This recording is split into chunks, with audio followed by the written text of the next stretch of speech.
Ruler of Beasts, Chapter 7. The lion had gotten into the habit of sleeping in every morning and ordering a late breakfast in his room, but that morning Ozma summoned him just after dawn. She did not seem to have slept, and her face was worried and exhausted. She sent a servant to fetch them breakfast, and then turned to face the lion. "I've been thinking all night," she began, skipping any formalities. "I think it's for the best you've come to the palace now. My dear lion, I'm afraid I need your courage and your counsel. No one else knows yet, but Oz is in the brink of war." The lion stared at her. "War? Again? With who?" She sighed wearily and rubbed her forehead with the heel of her one hand, looking far more vulnerable than he had ever seen her. "Do you know the land of Ev?" "Ev? But that's just a legend, isn't it?" The lion had heard stories of the fabled country beyond the Deadly Desert, but he'd always assumed they were just children's fairy tales. "There's nothing past the Deadly Desert but the other place."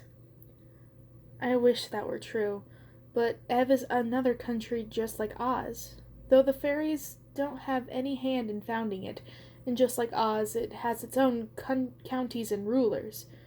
My ancestors traveled through Ev to reach the place where they created Oz, and brought them with them stories of their journey. Ev is a far less kind place than Oz is. People with strange, cruel creatures who do not love peace the way we do.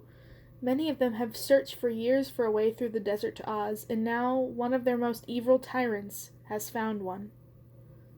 "Who?" the lion breathed. "The Gnome King," Ozma said. The lion had never heard of such a person, but something about the way Ozma said the name sent chills through him. "He lives in an underground palace and rules over a people who are the distant kin of fairies. He is evil, through and through. He thrives in the pain and suffering of others, and all but the most powerful of his people live like slaves. He forces them to mine the earth for precious metals and jewels, and in addition to being powerful, he's incredibly rich. He's like the fairies in that he can't die. He's hundreds of years old, maybe even older. For a long time he's been building a network of tunnels under the Deadly Desert, and he's finally reached his goal. He'll be in the Emerald City in a matter of days. His magic is so strong that I can sense him coming. I can even sense his plans. He's not trying to hide. He knows how vulnerable we are here." "How can we stop him?" the lion asked. And Ozma shook her head. "I don't know yet. He's incredibly powerful, and the Emerald City has no army. Glinda—" the lion began, and then stopped as Ozma smiled sadly at him. "Glinda has an army, yes, but I can't trust her, lion, not the way I can trust you. I don't think she would throw in her lot with the Gnome King, but she has her own ideas about how to govern Oz, and I can't count on her support. It's down to me and you, if you'll help me. You fought bravely in the battle against Ginger, and I need every strong fighter we have on my side. The people of Oz aren't used to war." "Of course," the lion said immediately. He had come here to protect Ozma, right? He hadn't promised Glinda he wouldn't help Ozma, only that he'd search for the wizard's necklace, and keep an eye on Ozma while Glinda was away from the city, and he was already coming to care for the young queen. She was such an intriguing combination of youth and wisdom, strength and vulnerability, and she'd treated him like an equal and a friend. Even Glinda hadn't done that. If he hadn't bound himself to Glinda back in the Forest of the Beast, he would have abandoned his vows to her altogether.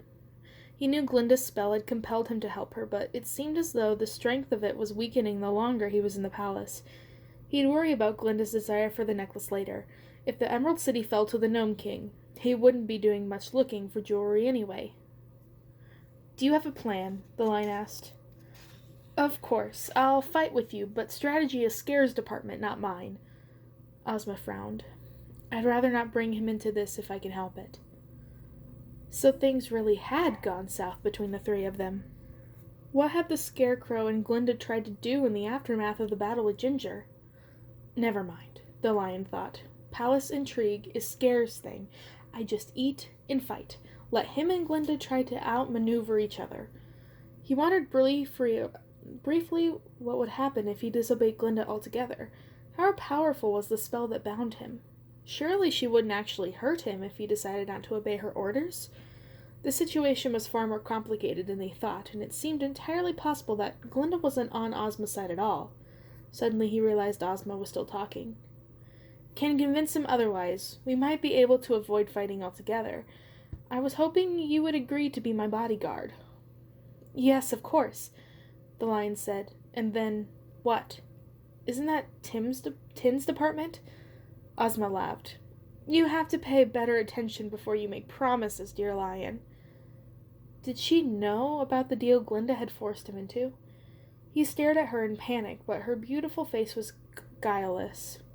You're here, and Tin isn't. We have to act now. I think if we meet the Gnome King underground before he reaches the Emerald City, I might be able to convince him that there's nothing for him in Oz. My magic is powerful, but it's not strong enough to hold him back if something goes wrong. I could use you as a bodyguard. We'll have an escort? If anyone in Oz finds out about this, there will be a terrible panic. If we can prevent the Gnome King from ever setting foot in Oz, no one will ever have to know.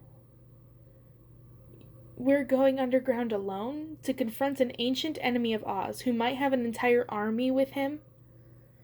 Oh, I'm sure the army isn't with him yet, Ozma said cheerfully. I could probably have sensed if they were here. He'll just be supervising the final construction of the tunnels. The army won't come through until he's ready to invade Oz. It won't be the least bit dangerous. I'd just feel better if you were there. A lion is a very impressive-looking lieutenant. Probably have sensed an army? The lion wondered briefly if the stress of the situation had caused Ozma to lose her mind. But she looked happier than he'd seen her since he arrived at the Emerald Palace, now that he'd agreed to go with her. He couldn't let her down now, not if the future of Oz was at stake.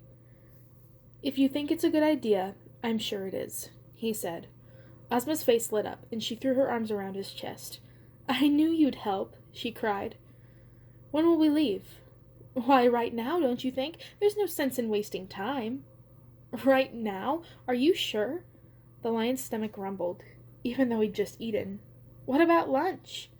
Ozma laughed. You can bring something to eat along the way. The Gnome King is very close. It won't take us long to find him. Why, we could be back at the Emerald Palace by dinner time if it all goes well.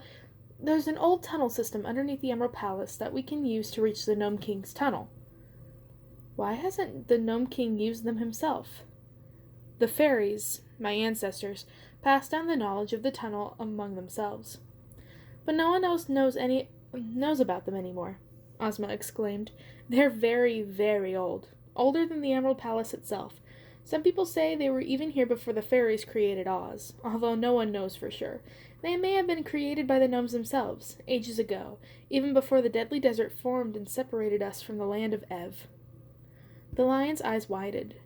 I didn't know there was anything before the Deadly Desert. Ozma laughed.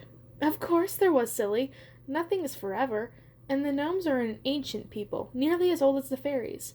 Though luckily for us, they've forgotten as much as we have about the prehistory of our lands. The Gnome King would have invaded long ago if he knew the tunnels existed. Anyway, we should be able to find a way to get close to where the Gnome King is digging. My magic connects to the magic of Oz, and I can feel any disturbances, especially this close to the Emerald City. It's difficult to teleport underground, but if we get close enough, we can do it if we have to. The lion got to his feet, eyeing the empty breakfast plates sadly.